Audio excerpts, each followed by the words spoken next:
అధ్యాయము 22వ వచనం చూడండి.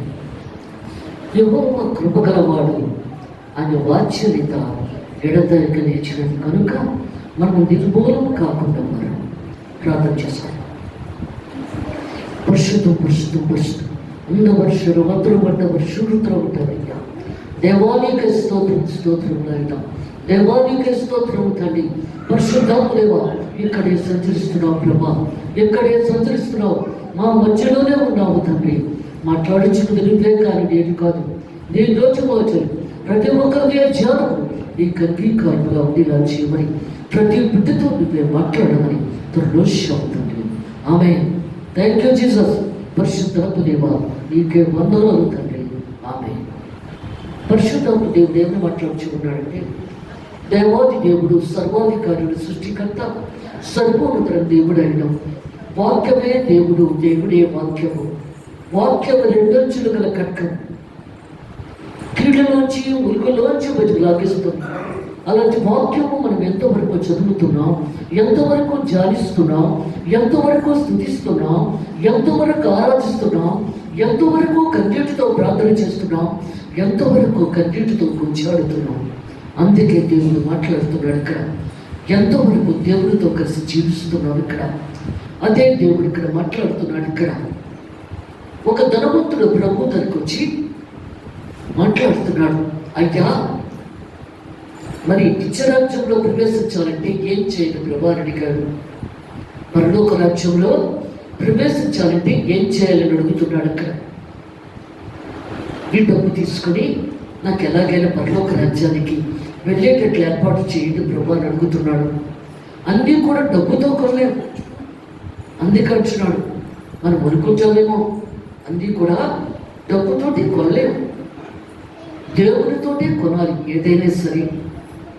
అప్పుడు ఆయన అంటున్నాడు, ఈ డబ్బు తీసుకెళ్ళి అక్కడ లేని వాళ్ళు చాలా మంది ఉన్నారు, అక్కడికి ఇచ్చేసి నన్ను వెంబడించు. వెంబడించడం అంటే ఆ ధనవంతుడికి అర్థం కాలేదు అక్కడ దేవుణ్ణి వెంబడించడం అంటే. అందుకే దేవుడు మాట్లాడుతున్నాడు అక్కడ. రాత్రి ఒక కుటుంబము ఎంతోమంది నా చర్చకు వచ్చారు. వాళ్ళు తన పిల్లలకి ఉద్యోగం రాక, పిల్లలకి బాగోక వచ్చారు. ఉద్యోగం వచ్చేసింది నేను ప్రార్థన చేసిన వెంటనే ఆ బాబుకి. అందువల్ల ఏంటంటే వాళ్ళ చెల్లెలు గారి బిడ్డలకు కూడా ఉద్యోగం రాలేదు. అమ్మగారు ప్రార్థన చేసిన తర్వాత నా బిడ్డకు ఉద్యోగం వచ్చింది. నువ్వు రా చెల్లి అని పిలిచి రాత్రి వచ్చారు వాళ్ళందరూ. వచ్చిన తర్వాత ఆమెకి కళ్ళు కనపడవు సరిగ్గా. అప్పుడు చెప్పింది, అమ్మా, నా కొడుకు కూడా జాబ్ కావాలి, నా కూతురికి బాగా కావాలి, నాకులాగే నా కూతురికి కూడా కళ్ళు సరిగ్గా లేవు. అందంగా ఉంటుంది, బాగుంటుంది, కానీ ఆ కళ్ళు సరిగ్గా కనబడక సంబంధాలు వెనక్కి వెళ్ళిపోతున్నాయి. నువ్వు ప్రార్థన చేస్తే అవుతావు. ఏది కాదు, ప్రార్థన చేయడం వరకే. నేను అంతా దేవుడు ఆయన్ని చూస్తున్నాడు, ఆయన్ని భయపరిచాడు.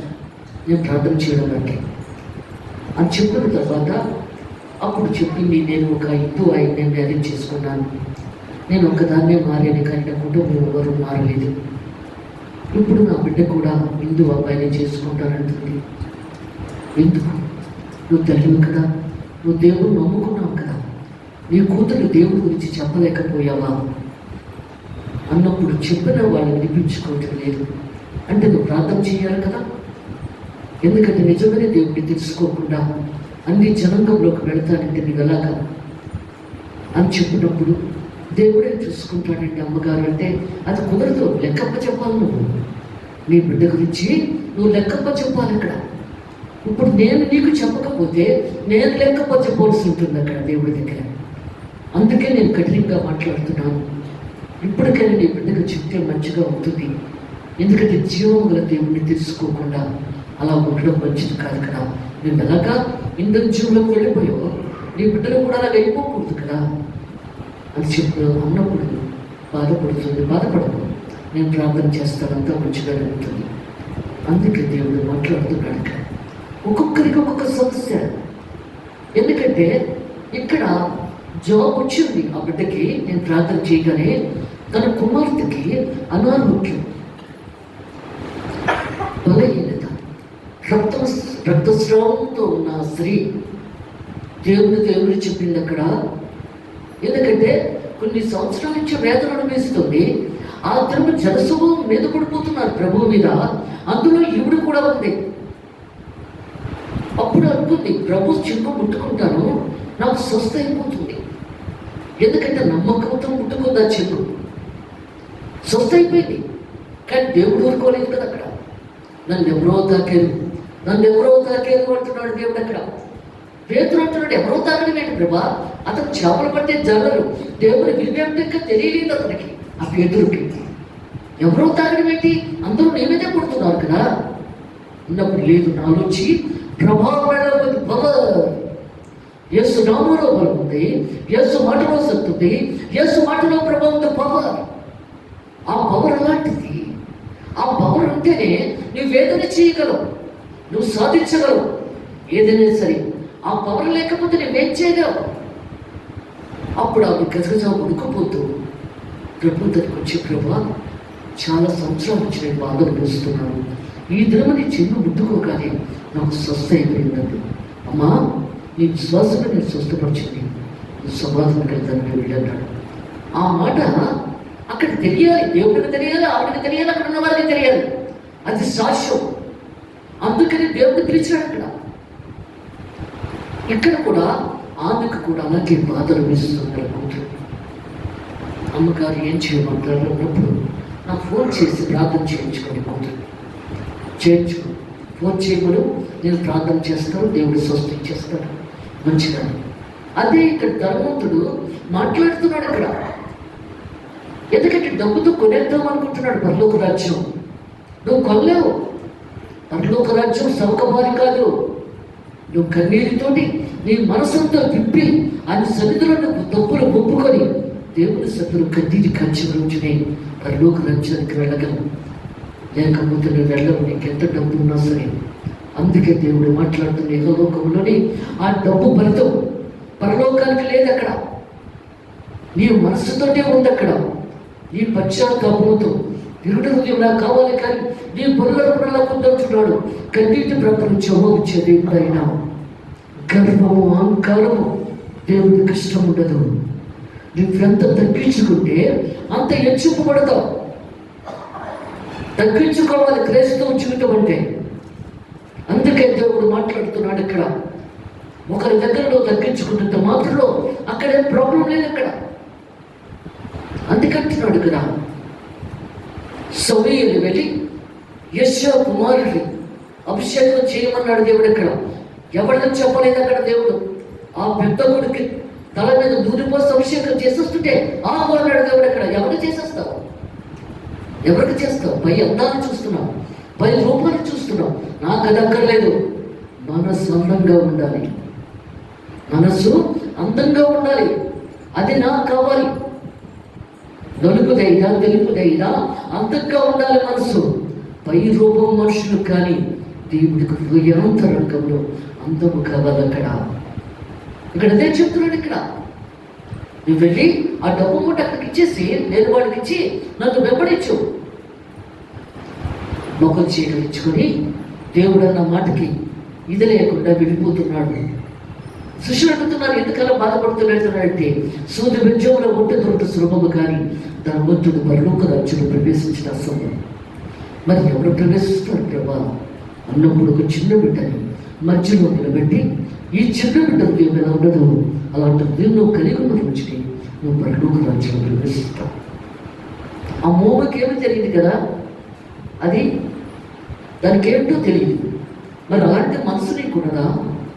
అదే చెప్తున్నాడు. అలాంటి మనసు అంటే కల్మషము లేని మనసు. హృదయ శుద్ధి గల వారి ధన్యులు దేవుని చూచినారు. ఎంతవరకు అంటే మన హృదయ శుద్ధి కలిగి ఉంటున్నాం, దేవుడిని చూడాలని ఆశపడుతున్నాం అక్కడ. అందుకే దేవుడు మాట్లాడుతున్నాడు అక్కడ. అదే చెప్తున్నాడు. ఇక్కడ ఏమొచ్చినాడు? విలాప వాక్యంలో 22వ అధ్యాయంలో యెహోవా కృపగలవాడు. విశ్వాసం ఎక్కడ ఉంటుందో కృప అక్కడ ఉంటుంది. కృప ఎక్కడ ఉంటుందో ఆశీర్వాదం అక్కడ ఉంటుంది, ఆశీర్వాదం ఎక్కడ ఉంటుందో దీవెన అక్కడ ఉంటుంది. అందుకొచ్చినాడు ఆయన వాత్సల్యత ఎడతెగక నిలిచినది కనుక మనం నిర్మూలము కాకున్న వారు. ఆయన ప్రేమ గలవాడు కాబట్టి ఎన్ని తప్పులు చేసినా ఎన్ని చేసినా మనం బ్రతికే ఉంచుతున్నాడు. అందుకే దేవుడు మాట్లాడుతున్నాడు ఇక్కడ, ఎన్ని చేసినా మనం బ్రతికే ఉంచుతున్నాడు. ఎన్నో మాట్లాడుతున్నాం, ఎన్నో చేస్తున్నాం. అందుకొచ్చినాడు అదే చెప్తున్నాడు ఇక్కడ. ఏమొచ్చినాడు? అనుదినము నూతనముగా ఆయనకు వాత్సల్యత పుట్టుచున్నాడు. ప్రతిరోజు కూడా మన మీద ప్రేమ ఎక్కువైపోతుందండి. ప్రతిరోజు కూడా ప్రేమ ఎక్కువైపోతుంది. మనకు ఉండటం లేదా మనుషులకి? భార్య మీద భర్తకి, భర్త మీద భార్యకి కొన్ని రోజులే ప్రేమ ఉంటుంది. అందుకంటున్నాడు మొదటి వివాహం చేసుకున్న తర్వాత కొన్ని రోజులకే ప్రేమ ఉంటుంది, కానీ తర్వాత సడలిపోతూ ఉంటుంది. దేవుడికి అలా కాదు కదా, ప్రతిరోజు కొత్తగా మనం ప్రేమిస్తూనే ఉంటాడంట. అలా ప్రేమించకపోతే మనం ఎలా ఉండలేము. ఆ కొత్తగా ప్రేమ ఉన్నది కాబట్టి మనం ఎలా ఉండగలుగుతున్నామాకి? ప్రతి దినము కూడా కొత్తగా మనం ప్రేమిస్తున్నాడు. అదే చెప్తున్నాడు దేవుడు ఇక్కడ. అనుదినము నూతనముగా ఆయనకు వాత్సల్యత పుట్టుచున్నది. నువ్వు ఎంతైనా నమ్మదగినవాడు. దేవుడు నమ్మదగినవాడు. భర్తని భార్య, భార్యని భర్త, తల్లిదండ్రుల బిడ్డల్ని మోసం చేసేస్తున్నారు. ప్రతి నిమిషం మోసం చేసేస్తున్నారు. అందుకే దేవుడు మాట్లాడుతున్నాడు ఇక్కడ. భార్యకు తెలియకుండా భర్త, భర్తకు తెలియకుండా భార్య ఎన్నో తప్పులు చేసుకుపోతూ ఉన్నది. అలాగే బిడ్డలు కూడా తల్లిదండ్రులు తెలియకుండా ఎన్నో తప్పులు చేసుకుపోతున్నాడు. కానీ దేవుడు అలాంటి వాడు కాదు, నమ్మదగిన దేవుడు. ఆయన మన మీద నమ్మకం పెట్టుకున్న దేవుడు. నా బిడ్డ మంచిగా ఉండాలని నమ్మకం కలిగిన దేవుడు ఆయన. మనమేం చేస్తున్నాం? ఆ నమ్మకాన్ని నిలబెట్టుకుంటున్నామా దేవుడి మీద? అదే చెప్తున్నాడు దేవుడు ఇక్కడ. అనుదినము, ఎందుకంటే నువ్వు పుట్టినప్పుడు నువ్వు ఎలా వచ్చావో చనిపోయేటప్పుడు కూడా అలాగే వెళ్ళిపోవాలి నమ్మకంగా దేవుడి దగ్గరికి. నువ్వు ఆయన నమ్మించలేకపోతున్నానే. అందుకే దేవుడు మాట్లాడుతున్నాడు ఇక్కడ.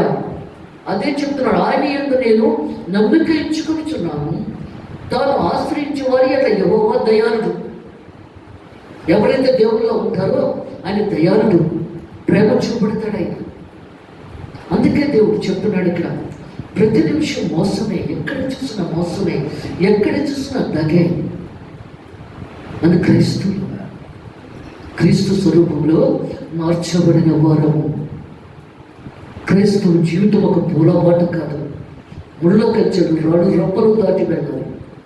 అందుకే దేవుడు చెప్తున్నాడు, తాను ఆశ్రయించే వారి ఎట్లా యెహోవా దయాళుడు, తాను ఎదుగు వారి ఎట్లా ఆయన దయ చూపువాడు, ప్రేమ చూపెడుతున్నాడు ఆయన. అందుకంటున్నాడు, నరులు ఆశ కలిగి యెహోవా అనుగ్రహించిన రక్షణ కొరకు ఓపుకతో కనిపెట్టడం మంచిది. యేసు ప్రభు రక్తము ద్వారానే రక్షణ వాక్యం మనకు కలుగుతుంది. మన పాపాలను విడుదల చేయడానికి వచ్చాడు ఆయన. లోక పాపములు మోసుకొని కూర్చున్న దేవుని గొర్రె పిల్ల, పాపము మోయడానికి వచ్చిన దేవుడు ఆయన. అందుకంటున్నాడు కదా జక్కయ్య, ప్రభువును చూడాలని పరిగెత్తుకొని వచ్చాడు. దేవుడు అతన్ని మార్చివేశాడు, గుడ్డి వ్యాపారస్తుడిని. దేవుడు చూడాలాసుతో పరిగెత్తుకొచ్చినప్పుడు పొట్టువాడు దేవుడు చూడలేకపోయాడు. నేను పాపాత్తుని కదా, అందుకే నేను చూడలేకపోయానేమో అనుకున్నాడు. ఇక్కడ ఆశకున్న ప్రాణాలు తృప్తిపరిచే దేవుడు ఇక్కడ మరలా వస్తున్నాడు అన్నాడు ఆయన. మేడే చెట్టుకు కూర్చున్నాడు, ఇక లాభం లేదు, దేవుడిని ఎలాగైనా చూసేయాలి అని అనుకుంటున్నాడు. అక్కడ ప్రభు శిష్యులతో చెప్పాడు, ఈరోజు నేను జక్కయ్య దగ్గరికి వెళుతున్నానని. అలాగే నీ దగ్గరికి కూడా ఆయన వస్తున్నాడు. అర్ధరాత్రి వస్తున్నాడు, తెల్లవారు వస్తున్నాడు, ఎప్పుడు వస్తున్నాడు నీకు తెలియదు. దొంగ వలె వస్తున్నాడు. 2వ జాములోనా, 3వ జాములోనా, 4వ జాములో వస్తున్నాడా? ఏ జాములో నువ్వు మెలకుగా ప్రార్థన చేస్తున్నావు? ఏ జాములోని? ఇక్కడ జక్కయ్య దగ్గరికి వచ్చేస్తున్నాడు.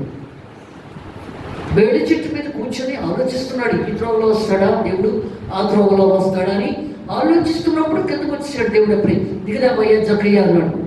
లేదు ప్రభా, నేను పాపాత్తుని కదా, నోరు మూసుకుని కింద దిగిరావయ్యా అన్నాడు. అక్కడ కిందకి దిగి వచ్చిన తర్వాత ప్రభు నడుస్తున్నాడు, జక్కయ్య పరిగెడుతున్నాడు. దేవుని సేవకులకి పొరిగే బృందం ఎంత పరిగెపెడతారో దేవుని సేవ చేయడానికి. అందుకే వచ్చినాడు ఇక్కడ. ఆ పరుగు బంధంలో దేవుడు కూడా ఉంటాడు ఇక్కడ, ఆయన కూడా నడుస్తాడు మనతో పాటు. అందుకు వచ్చినాడు. నాతో సేవకు వచ్చిన వాళ్ళు 2-3 వచ్చేవారు. అమ్మగారు మీరు చాలా దూరం వెళ్ళిపోతున్నారని ఇంకా నడవలేకపోతున్నాము, నడిచిరండి. అందుకే దేవుడు మాట్లాడుతున్నాడు ఇక్కడ, రండి, నేను ఆగిపోతే మీరు రారు, నేను ఆగను, మీరు పరిగెట్టండి. ఎందుకంటే దేవుని సేవకుల పాదాలు సుందరమైనవి. దేవుని సేవకుల పాదాలు సుందరమైనవి. పరిగెట్టిస్తాడు దేవుడు, అలాగే పరిగెడతాడు. ఆయన జక్కయ్య నడుస్తున్నాడు, పరిగెడుతున్నాడు, ఈయన నడుస్తున్నారు. అప్పుడు అంటున్నాడు, ప్రభా, ఒక వంతు తీసుకున్న వారికి 4 వంతులు ఇచ్చేస్తాను, సరిపోతుందా అన్నాడు. అక్కడ ఇంకా దేవుడు మాట్లాడాలనుకుంటున్నాడు జక్కయ్యతో. మాట్లాడకుండానే ఇక్కడ చెప్తున్నాడు, ఇక్కడ ఒక వంతు నేను తీసుకున్నాను ప్రభా, వడ్డీ వ్యాపారం చేసి 4 వంతులు ఇచ్చేస్తాను, సరిపోతుందా అన్నాడు. ఆహా, నువ్వు ఆ బ్రహ్మ కుమారుడు కదయ్యా, ఇంకా నేను చెప్పాలనుకున్నా నువ్వే చేసేస్తున్నావు. ఎందుకంటే దేవునికి మనం ఎంత ముందుగా రావాలో, ఎంత ముందుగా దేవుడితో కలిసి ఉండాలో దేవుడే కార్యం జరిగిస్తాడు ఇక్కడ. అందుకే దేవుడు మాట్లాడుతున్నాడు ఇక్కడ. అదే చెప్తున్నాడు. నీటికి వస్తున్నాడు పదన్నాడు దేవుడు. ఇంకా జక్కయ్య నెమ్మదిగా నడిచొస్తున్నాడు. ఆయన ఎప్పుడు వెళ్ళిపోయాడు ఇంటికి. వెళ్ళిపోయి పరిశీలిస్తున్నాడు, నీ హృదయ కవాటాలని పరిశీలిస్తున్నాడు. వచ్చి అంటున్నాడు, అయ్యా, నా ఆస్తులు సగం భాగం పేదలకు ఇచ్చేస్తున్నాను అన్నాడు. ఆహా, నా భోజనం పెట్టన్నాడు, నేను తిని వెళ్ళిపోతాను. భోజనం అంటే జక్కయ్య హృదయమే ఆయనకు భోజనం. ఆయన హృదయంకి సంతోషాన్ని కలిగించాడు. జక్కయ్య దేవుడికి సంతోషాన్ని కలిగించాడు. అదే ఆయనకు భోజనం. అక్కడ శాస్త్రులు పరిశీలన ఏమంటున్నారు, ఎప్పుడు కూడా నీ దేవుడు ఎప్పుడు పాపాత్తుల ఇంట్లోనే భోంచేస్తాడా, నీతిమంతుల ఇంట్లో భోంచేడా? అవును, పాపాత్తుల ఇంట్లోనే భోంచేస్తాడు ఆయన, నీతిమంతుల ఇంట్లో భోంచాడు. అందుకే దేవుడు మాట్లాడుతున్నాడు ఇక్కడ. అదే చెప్తున్నాడు. ఏమంటున్నాడు ఇక్కడ? ఏమని చెప్తున్నాడు? యెహోవా నా భాగమని నేను అనుకొనుచున్నాను, నీవు ఎంతైనా నమ్మదగిన వాడవు. యెహోవా నా భాగమని నేను అనుకొనుచున్నాను. మన హృదయములో ఆయనదే సగభాగము. తగ్గింది నీ బిడ్డలకి, నీ భర్తకి, నీ భార్యకి ఇవ్వు, సగం దేవుడికే. అందుకంటున్నాడు, ఆయన యందు నేను నమ్మిక ఇచ్చుకుంటున్నాను, తాను ఆశ్రయించేవారి ఎట్లా యెహోవా దయాళుడు. దేవుడు మనకు సంతోషాన్ని ఆనందిస్తున్నాడు. తను ఎదుగువారి ఎట్లా ఆయన దయచూపువాడు. నరుడు ఆశ కలిగి యెహోవా అనుగ్రహించిన రక్షణ కొరకు ఓపికతో కనిపెట్టడం మంచిది. ఎందుకంటే రక్షణ నిర్లక్ష్యం చేయకూడదు. ఒక యవనస్తుడు ప్రభు సేవకు వెళ్తున్నప్పుడు పరిగెట్టుకుని వచ్చి, అయ్యా, ఒక మాట నాకు డౌట్గా ఉన్నది, అడగమంటారా అని అడిగాడు. అడుగు అన్నాడు. రక్షణ వాక్యం కొద్దిమందికేనా, అందరికీ ఉంటుందా అని అడిగాడు. అక్కడ రక్షణ కొద్దిమందికేనా, అందరికీనా? కొద్దిమందికి, అందరికీ కాదు. భర్త మారితే భార్య మారదు, భార్య మారితే భర్త మారదు, ఇద్దరు మారితే బిడ్డలు మారదు. ఎంతోమంది రక్షణ పొందుతున్నారు. అందుకే అంటున్నాడు దేవుడు ఇక్కడ. ఎంతోమంది దేవుడితో కలిసి జీవిస్తున్నాము, కన్నీరు కరుస్తున్నాము, ఎంతోమంది కుటుంబారాధన చేసుకుంటున్నాము. అందుకే అంటున్నాడు దేవుడు ఇక్కడ. ఎంతోమంది ఉదయకాలంలో లేచి ప్రార్థన చేసుకుంటున్నారు. అందుకే దేవుడు మాట్లాడుతున్నాడు. బద్ధకం వచ్చేస్తుంది ప్రార్థన చేయడానికి. అందుకే దేవుడు మాట్లాడుతున్నాడు ఇక్కడ. నువ్వు బద్ధకం పడితే నీ సమస్యలు ఎలా తీరుతాయి, నీ ప్రాబ్లమ్స్ ఎలా తీరుతాయి? నువ్వు ప్రార్థన చేసుకోవాలి కదా, వాక్యం చదువుకోవాలి కదా. అందుకంటున్నాడు, నీవెంత వాక్యం చదివితే అంత నువ్వు ఆశీర్వదించబడతావు. నువ్వు దీవించబడతావు. నువ్వెంత ప్రార్థన చేస్తే అంత దేవుడితో కలిసి నువ్వు జీవించగలవు. అందుకే దేవుడు మాట్లాడుతున్నాడు ఇక్కడ. ఏమొచ్చినాడు? యవ్వన కాలమున గాడిపోయిట నరుడికి మేలు. యవ్వన కాలంలోనే సేవ చేయాలి. నువ్వు రిటైర్డ్ అయిపోయిన తర్వాత సేవ చేస్తానంటే అక్కడ దేవునికి ఇష్టం ఉండదు. నీ కాళ్ళు నొప్పులు వస్తాయి, ముడుకులు నొప్పులు వస్తాయి, భుజాల నొప్పులు వస్తాయి. మరి నువ్వు ఎలా సేవ చేయగలవు? నువ్వు సేవ చేయలేవు కదా. యవ్వన కాలంలో ఉన్నప్పుడే అన్ని గాడిపోయడానికి సిద్ధపడు. అందుకే దేవుడు మాట్లాడుతున్నాడు ఇక్కడ. రిటైర్డ్ అయిన తర్వాత సేవ చేస్తారంటే కుదరదు. ఉద్యోగం అంతా కూడా నువ్వు చేసేసుకుంటావా? వృద్ధాపులకు వచ్చాక దేవుడు కావాలా? అందుకే దేవుడు మాట్లాడుతున్నాడు. నీ ఎవరు దేవుడికి ఇవ్వవన్నమాట. అదే దేవుడు మాట్లాడుతున్నాడు ఇక్కడ. ఎంతవరకు కార్యంలో మనం జీవిస్తున్నాం. ఎందుకంటే నాకు చర్చిలో పిల్లలందరూ కూడా స్త్రీల కుటుంబం, సండే స్కూలు సేవ చేసేవాడు యవ్వనస్తులే. వాడు చెయ్యాలి యవ్వనంలో. నువ్వు రిటైర్డ్ అయిపోయి చేస్తానంటే నాకు అక్కర్లేదు. అందుకే దేవుడు మాట్లాడుతున్నాడు ఇక్కడ. అదే చెప్తున్నాడు. ఏమొచ్చినాడు?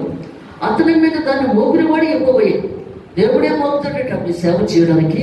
ఆయనే ముందుకు తోస్తాడట. వెళ్ళి సేవ చెయ్యి, వెళ్ళి వాక్యం చెప్పు అని దేవుడు తోస్తూ ఉంటాడట ఆయన. అందుకంటున్నాడు అతని మీద దాన్ని మోపినవాడు ఎక్కువయ్యే కనుక అతడు ఒంటరిగా కూర్చుని మౌనముగా ఉండవలను. అందుకంటున్నాడు నరుని కోపము దేవుని నీతిని నెరవేర్చదు. అలాగే దేవుడు ఏమొచ్చున్నాడు? నీ నోటి మాటలు నేను హృదయించాను దేవునికి అంగీకారంగా ఉండాలి. నువ్వు ఎక్కువగా ప్రార్థన, నువ్వు ఎక్కువగా మాట్లాడేవనుకో నీ మాటల్లో దోషం ఉన్నది, పాపం ఉన్నది, తప్పుడు మాటలు వచ్చేస్తూ ఉంటాయి. మాటలు కొద్దిగా ఉండగలవు. నిరసనాధారము కలుగునేమో అని నిరసన. అందుకంటున్నాడు నిరసన లేని ఇతరుల మీద దుఃఖపడకుండా నిమిత్తం నిద్రించుతున్న వారి గురించి తెలియకుండా నీకు ఇష్టం లేదు. అందుకే దేవుడు మాట్లాడుతూ నిరసన ఉండాలి. మనకు నిరసన ఉన్నది. అదే చెప్తున్నాడు. అన్ని జనాంగానికి నిరసన లేదు, మనకు నిరసన ఉన్నది. దేవుడు మరలా వచ్చి మనల్ని తీసుకువెళతాడని దేవుడు 3వ దినాన్ని ఎలా లేచాడో అలాగే మనల్ని కూడా మరలా తీసుకొని మధ్యాకాశంలో ఉంచి దేవుడు తీసుకెళ్తాడని నిరసన ఉన్నది. చచ్చిపోయిన వారి ముందు లేపబడతారు. తర్వాత సంఘం ఎత్తబడిపోతుంది. కన్ను మూసు కన్ను తెరిచాడు వల్ల ఆ నిరసన మనకున్నది. అందుకొచ్చినాడు దేవుడు ఇక్కడ. అదే చెప్తున్నాడు. అతడు తాను పుట్టువారి తట్టు తన చెంపను త్రిప్పవలను. దేవుడు అన్నాడు, ఒక చెంప మీద కొడితే 2వ చెంప కూడా చూపించమన్నాడు. అంటే నీ కోపమే రాకూడదు, నీ కోపమే రాకూడదు. ప్రేమే కానీ కోపం ఉండకూడదు. ఒక చెంప మీద కొడితే 2వ చెంప చూపించమంటాడు ఆయన. కానీ మనం 2 చెంపలు వాయించేస్తున్నాం. అందుకే దేవుడు మాట్లాడుతున్నాడు. ఎందుకంటే నీకు ప్రేమే ఉండాలి కానీ కోపం అన్నది ఉండకూడదని చెప్తున్నాడు దేవుడు ఇక్కడ. అదే మాట్లాడుతున్నాడు ఇక్కడ. అతను నిందతో నింపబడవలను. మనకు ఎన్నో నిందలు వస్తాయి, బాధలు వస్తాయి, సమస్యలు వస్తాయి. ఎంతమందో ఏదో మాట్లాడతారు. అవన్నీ నువ్వు పట్టించుకునే అవసరం లేదు. అందుకంటున్నాడు నీ మనస్సాక్షి నీకు నేను మంచిగా ఉన్నానని నువ్వు అనుకుంటే నువ్వు బాధపడక్కర్లేదు. అతను పడేదన్నాను మనము వాళ్ళు ఇలాగన్నారు అని నువ్వు బాధపడక్కర్లేదు. నీ మనస్సాక్షి నీకు తెలుసు నువ్వు మంచిగా ఉన్నావో లేదో. అందుకే వచ్చినాడు ఇక్కడ. ఏమొచ్చినాడు? అతడు నిందతో నింపబడవలను. ప్రభు సర్వకాలము విడనాడు. ఏమొచ్చినాడు? నీ భర్త విడిచిపెట్టచ్చు, నీ బిడ్డలు విడిచిపెట్టచ్చు, నీ భార్య విడిచిపెట్టచ్చు, కానీ దేవుడు మాత్రం నేను విడిచిపెట్టాడు. ఆయన నీతోటే ఉంటాడు. నీకే బాధ ఉన్నా, ఏ సమస్య ఉన్నా నువ్వు దేవునికి చెప్పుకో. నువ్వు మొర్రపెట్టి ఏడువు. 1 నిమిషంలో దేవుడు కార్యం జరిగిస్తాడు అక్కడ. అందుకే దేవుడు మాట్లాడుతున్నాడు ఇక్కడ. అదే చెప్తున్నాడు. ఆయన బాధ పెట్టినను తన కృపా సమృద్ధిని బట్టి జాలిపడు. అందుకంటున్నాడు. నువ్వు ఎప్పుడైతే కన్నీరు కాచావో ఆ సమస్యను దేవుడు తీరుస్తాడు అక్కడ. అందుకే హృదయపూర్వకముగా ఆ నరులను విచారమునైనను బాధనైనను కలుగు చేయలేదు. అందుకంటున్నాడు దేవుడు ఎప్పుడు కూడా నరులు విచారాన్ని బాధని కూడా ఆయన ఎప్పుడు కలుగు చేయడం సంతోషాన్ని ఇస్తాడు. అందుకే అంటాడు కదా, యాకోబు రాసిన పత్రిక 1వ అధ్యాయము 12వ వచనం చదవండి. శోధన సహించిన వాడు దండుడు, అతడు శోధనకు నిలిచిన వాడై ప్రభు తను ప్రేమించిన వారికి వాగ్దానం చేసిన జీవికిరీటం పొందును. దేవుడు కీడు విషయమై శోధింపనారడు, ఆయన ఎవరిని శోధింపడు కనుక ఎవడని శోధింపడినప్పుడు నేను దేవుని చేత శోధపరచునని అనకూడదు. చాలు. శోధన సహించిన వాడు ధన్యుడు, అతడు శోధనకు నిలిచిన వాడే ప్రభు తాను ప్రేమించే వారికి వాగ్దానం చేసిన జీవక్రీటం పొందుతాడు. శోధన జయించిన వాడు జీవక్రీటాన్ని దేవుడు ఇస్తాడు. నువ్వు చనిపోయిన వెంటనే తీసుకెళ్లి సింహాసనం మీద కూర్చోబెట్టి జీవక్రీటాన్ని తగిలిస్తాడు దేవుడు. అక్కడ దేవుడు కీడు విషయమే శోధింపబడినాడు అని ఎవరిని శోధింపడు కనుక ఎవడెవరు శోధింపబడినప్పుడు నేను దేవుని చేత శోధింపబడుచున్నాను అనుకో. దేవుడు శోధించడు, శోధన జయించేలా చేస్తాడు. సాతానే శోధించబడిలా చేస్తాడు, సాతాను చేత శోధించబడిలా చేస్తాడు. ఆయన చెయ్యడు, కానీ సాతాను చేత శోధించబడిలా చేస్తాడు. యోగులలాగే ఉంచున్నాడు కదా. అక్కడ ఏమన్నాడు?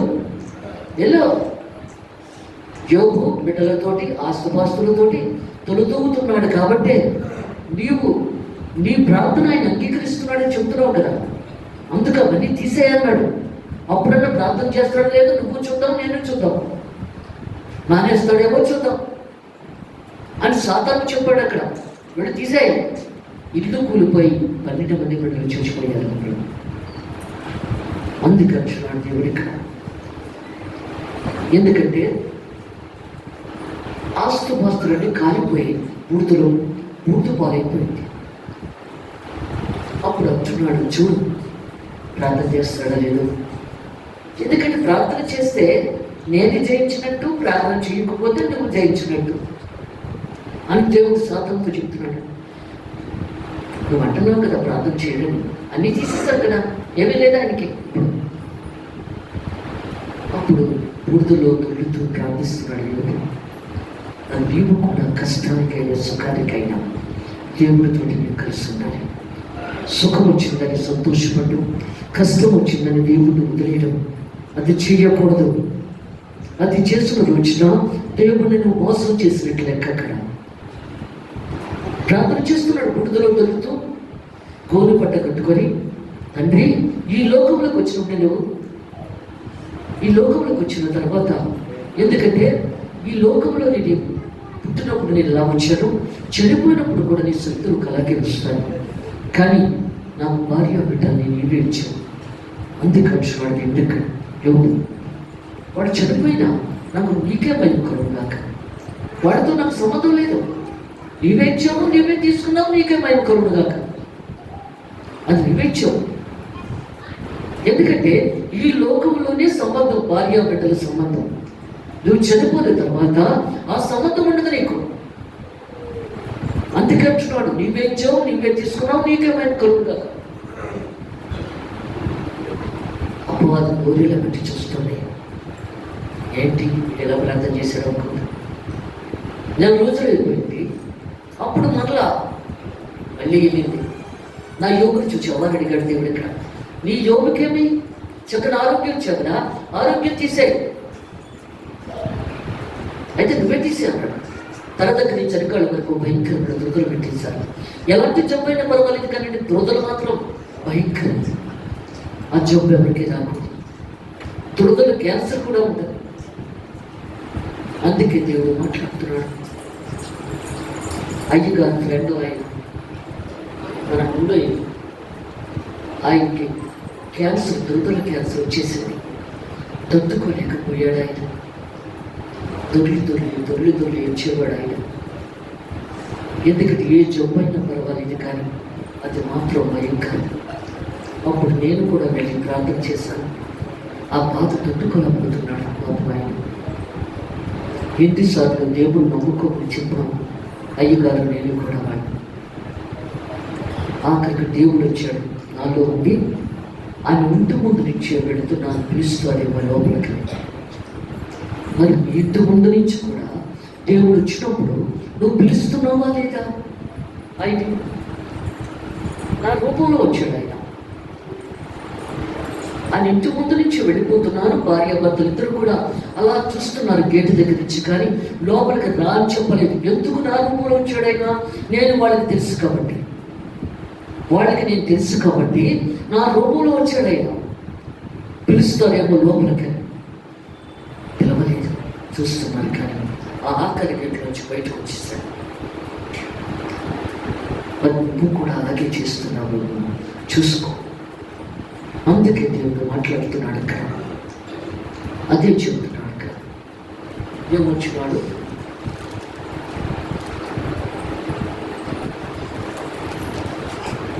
ఒకటో యోహాను 3వ అధ్యాయం 13వ వచనం చదవండి.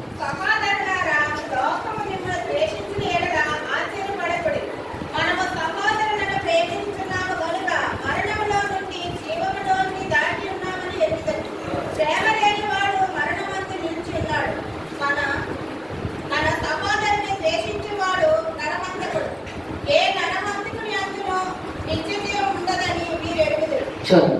అందుకే దేవుడు మాట్లాడుతున్నాడు ఇక్కడ. 1 యోహాను 3వ అధ్యాయం 13వ వచనం. సహోదరులారా, లోకములను ద్వేషించిన యెడల ఆశ్చర్యపడకుడి. ఎందుకంటే దేవుడు రాకడ వచ్చినప్పుడు ఎలాగ క్రైస్తవులను ద్వేషిస్తారు. యేసు ప్రభుని ముఖం మీద ఉమ్మి వేశారు, గుద్దారు, అంగి చెప్పేశారు. ఆయన మాట్లాడలేదు. ఒక చెంప మీద కొడితే 2వ చెంప చూపించమంటున్నాడు ఆయన. ఇక్కడ ఏమొచ్చినాడు? మిమ్మల్ని ద్వేషిస్తారు, ప్రతి ఒక్కరూ మిమ్మల్ని ద్వేషిస్తారు, కానీ మీరు దాని గురించి మీరు ఫీల్ అవ్వక్కర్లేదు. ఎంత ద్వేషిస్తే అంత ధన్యత మీకు. అందుకంటున్నాడు, మనము సహోదరులను ప్రేమించుతున్నాము కనుక మరణములోని జీవములోనికి దాటి ఉన్నామని ఎరుగుదు. నీ అక్క చెల్లి, నీ అన్నదమ్ముల్ని నువ్వు ప్రేమిస్తున్నావు. అందుకంటున్నాడు కదా ఇక్కడ.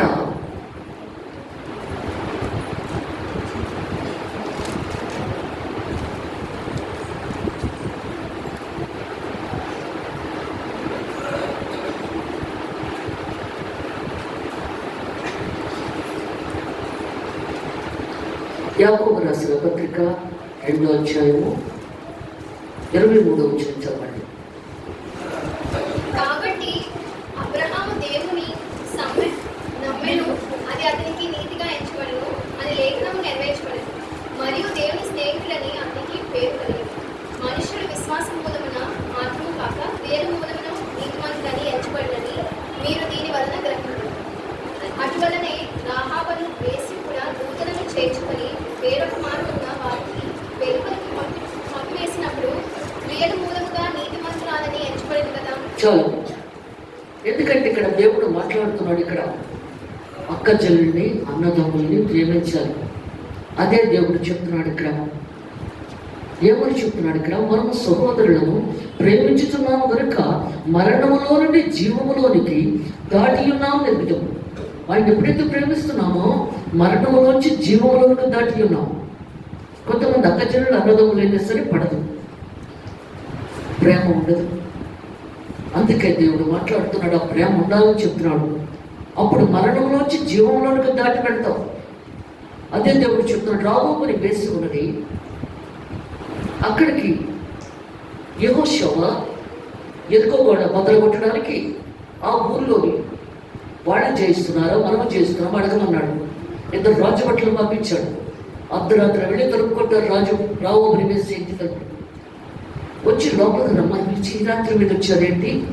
ఈ రాజుగారికి తెలిస్తే మిమ్మల్ని చంపేస్తాడు అని చెప్తుంది. చంపేనియండి, మేము ఒక పని మీద వచ్చాము మీ దగ్గరికి అని చెప్పాడు. చెప్పు, మేము ఎదుకోగోడల బద్దలు కొట్టడానికి వస్తున్నాం. మీరు చేయిస్తారా, మేము చేయిస్తామా? మీరు తెలుస్తారు కదా ఈ ఊరు గురించి, ఈ రాజ్యం గురించి ఆమె ఉన్నప్పుడు. అప్పుడు ఆమె సాక్ష్యం చెబుతుంది. అక్కడ యెహోషువ 2వ అధ్యాయం 10వ వచనం చదవండి.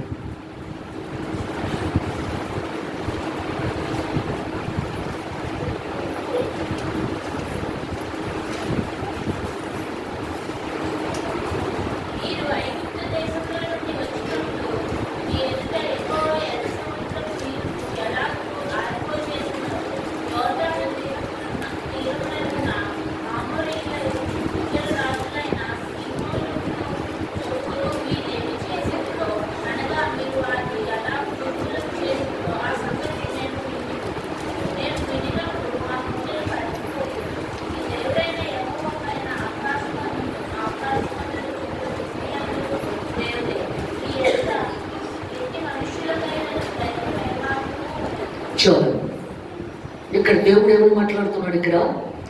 మీరు ఐగుప్తు దేశంలో వచ్చినప్పుడు మీ ఎదుటి యెహోవా ఎర్ర సముద్రపు నీరుని ఎలా ఆరిపోచేసినో, యొర్దాను తీరమున నమూరీలిది ఇద్దరు రాజులైన సీయోకు ఓగోకు మీరేమి చేస్తురో, అనగా మీరు వారిని ఎలా నిర్మూలన చేస్తురో ఆ సంగతి మేము వింటిమి. మేము విన్నప్పుడు మా గుండెలు కరిగిపోయాను. మీ దేవుడిని యెహోవా పైన ఆకాశమును కింద భూమి యందు దేవుడే, మీ ఎదుటి ఎట్టి మనుషుల కరుడు ధైర్యమే మాత్రం లేదు. తెలుసుకోవడం నీ దేవుడు గొప్పవాడ సాక్షి చెప్తుంది అక్కడ రాబోమని వేశా. ఎందుకు భయపడుతున్నారు? ఇదే జయం.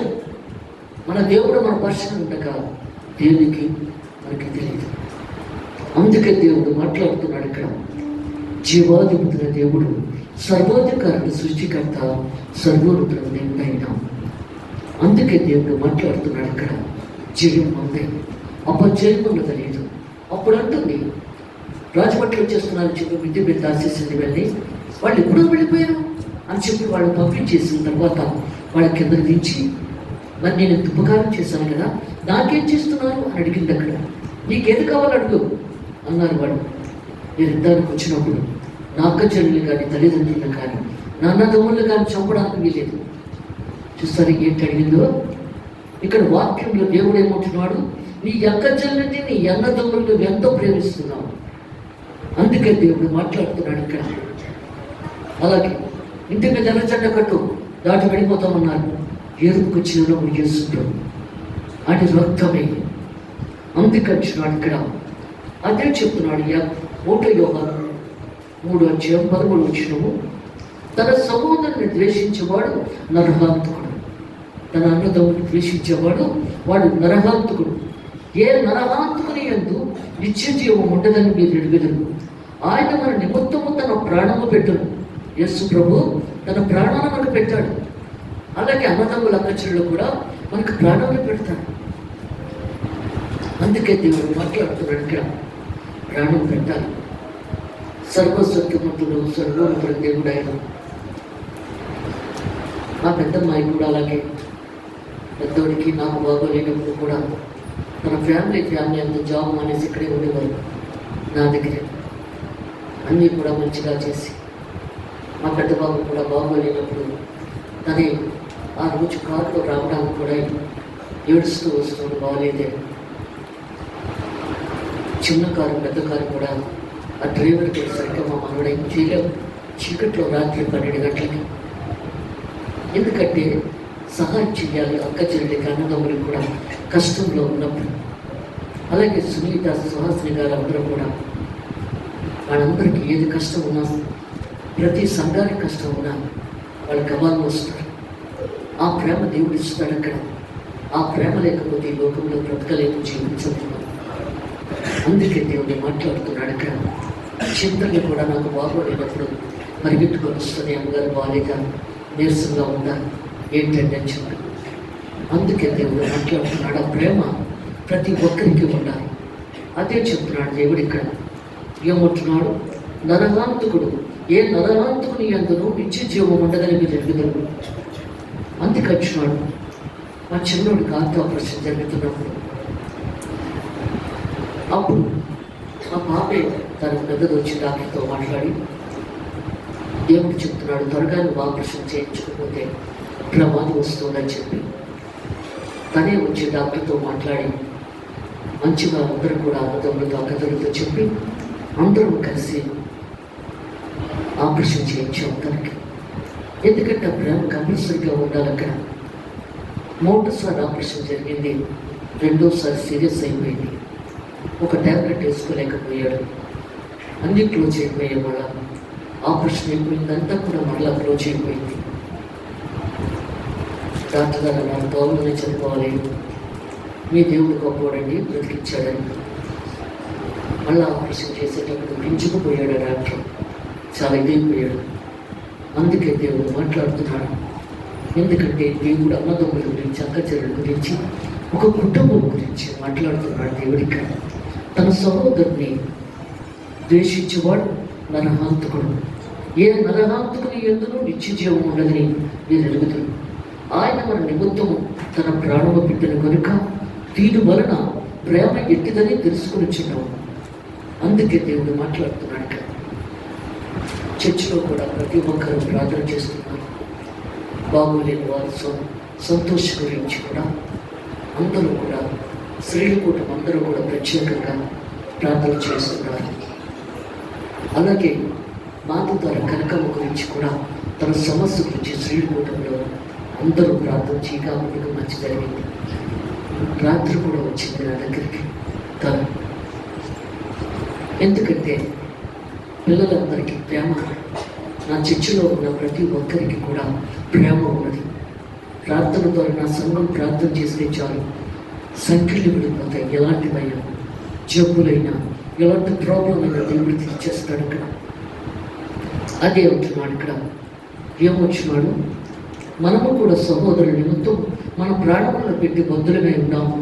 ఈ లోకపు జీవనోపాధి గలవాడే ఉండి తన సహోదరునికి లేవకులు చూచి అతని ఎట్లా ఎంత మాత్రము కనికరము చూపునేవాని యందు దేవుని ప్రేమ ఎలాగ నిలిచు, దేవుని ప్రేమ ఎలాగ నిలిచు. అందుకే దేవుడు మాట్లాడుతున్నాడు, చిన్న పిల్లలారా మాటతోనూ నాలుకతో కాక క్రియతోనూ సత్యవతమును ప్రేమింతును. అందుకట్లా నోటు మాట చెప్పేస్తే కాదు, చేతి చూపించాలి. మనము చేతి చూపించాలి. అందుకే దేవుడు మాట్లాడుతున్నాడు. మన చర్చిలో పిల్లలు సుహాసిని గారు వీళ్ళందరూ కూడా బాగోలేకపోతే వెళ్ళి ప్రార్థన చేస్తారు. వాళ్ళకి ఏ హాస్పిటల్కి తీసుకెళ్లాలో డాక్టర్ దగ్గరికి కూడా తీసుకెళ్తూ ఉంటారు. ఎందుకంటే ఆ ప్రేమ దేవుడు మనకిచ్చాడు. అందుకే దేవుడు మాట్లాడుతున్నాడు. ఇక్కడ ఏముంటున్నాడు, చిన్న పిల్లలారా అంటున్నాడు, సంబోధిస్తున్నాడు. మనము చిన్న పిల్లలన్నా చెప్తున్నాడు దేవుడు ఇక్కడ. మాటతోనూ నాలికతోనూ కాక క్రియతోనూ సత్యముతోనూ ప్రేమితోనూ. అందుకంటున్నాడు, చేతి చూపించాలి. అప్పుడే దేవుడు కార్యం జరిగిస్తాడు. ఇక్కడ కృపని కుమరిస్తాడు. సువార్త చదవండి.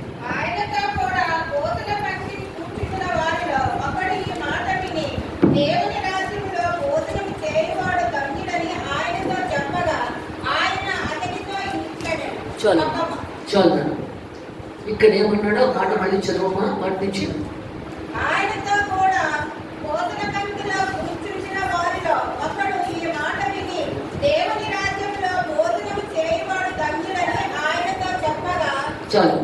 దేవుని రాజ్యంలో భోజనము చేయడం అంటే ధన్యత. అందుకంటున్నాడు, ఇప్పుడు మీరు వాక్యం వింటున్నారు, అది భోజనం. అదే దేవుడు మాట్లాడుతున్నాడు. ఖాళీ హృదయంతో వచ్చాము ప్రభా, నిండే హృదయంతో వెళ్ళాలి. నిండిపోవాలి హృదయం అంతా కూడా వాక్యం తన భోజనం. నువ్వు ఎక్కడికైనా భోజనానికి వెళ్ళినప్పుడు చాలా తృప్తిగా ఉందనుకో, చాలా బాగుంది అనుకుంటాం. బాగలేదనుకో, నేను ఎలా పెట్టారనుకుంటాం. అలాగే భోజనము తృప్తికరంగా ఉండాలి మన హృదయంలో. ఆయన మాటలు జీవపు మూటలు, జీవజల మూట. వాక్యమే జీవజల మూట. అది ప్రవహించాలి, బ్రెయిన్లోంచి బాడీలోకి వెళ్ళిపోవాలి. అందుకే దేవుడు మాట్లాడుతున్నాడు ఇక్కడ. ఎందుకంటే ఆయన మాటలు విని దేవుని రాజ్యంలో భోజనము చేయవాడు ధన్యుడు. ధన్యత.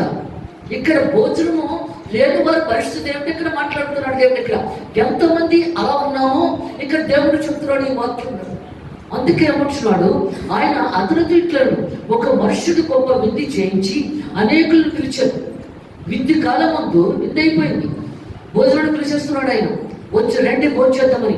విందు కాలం ముందు అతడు ఇప్పుడు సిద్ధమై ఉన్నది రెండని పిలువబడిన వారితో చెప్పుటకు తన దాసును పంపించాడు.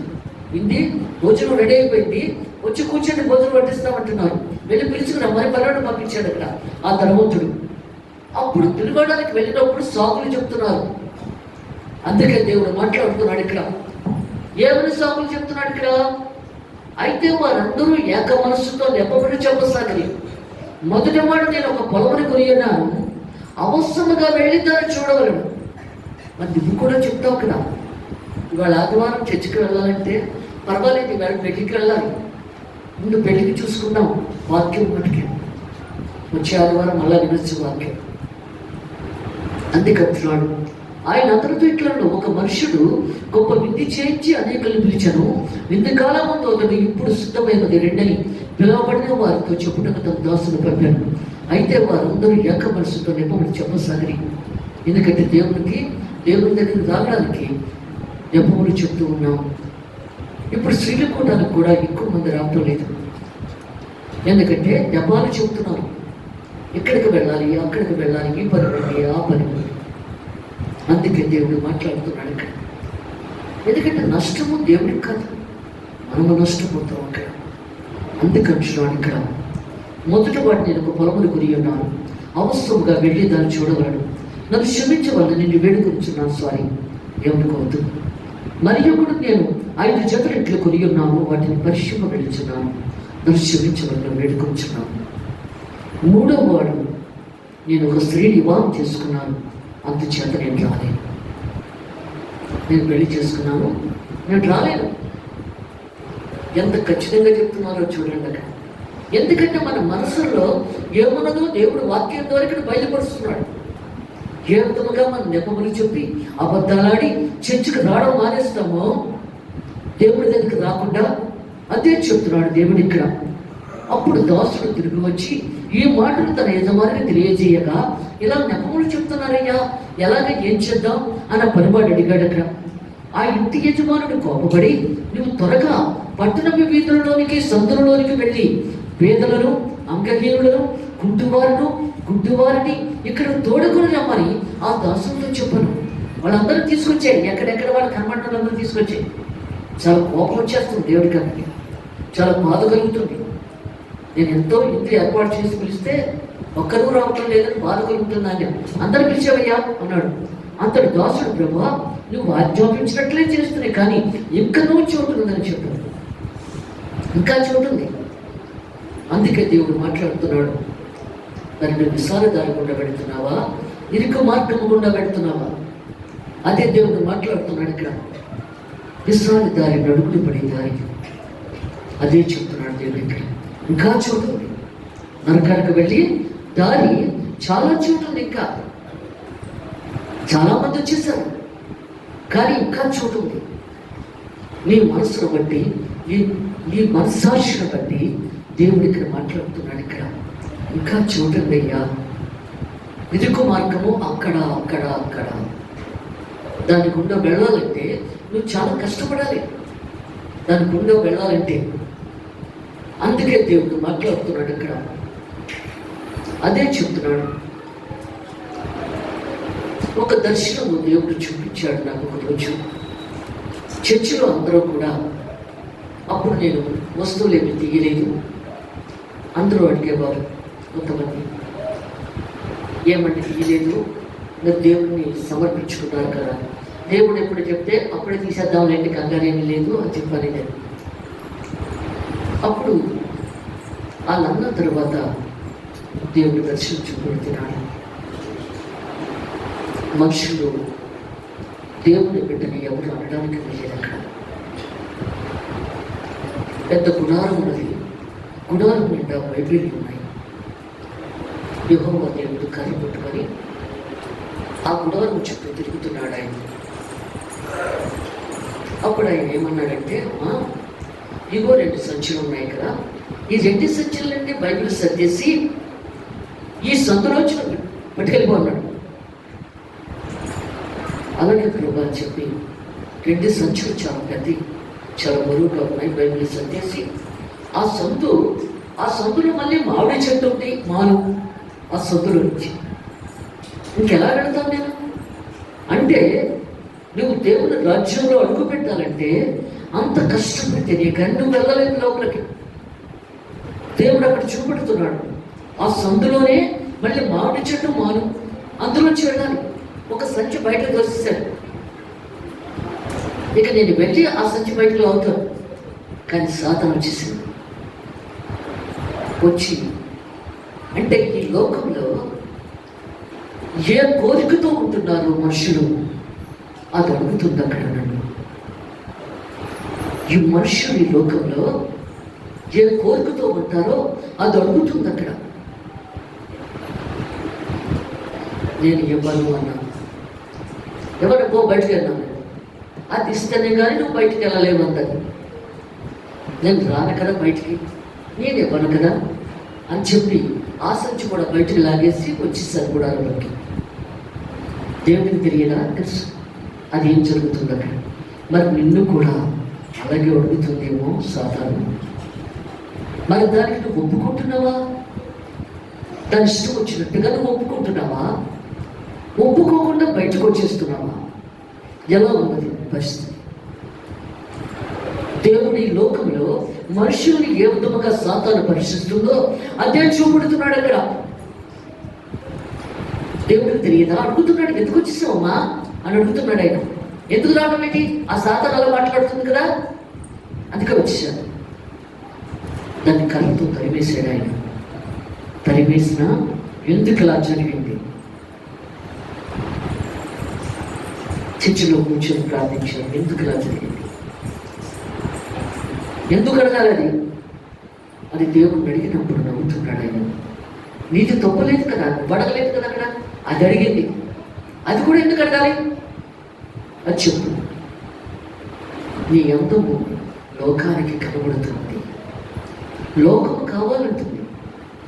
నీవు అడగలేదు, లోకమే కావాలంటుంది. మరి ఏం చేయడు? తీసేయండి, అన్నీ తీసేసాయి.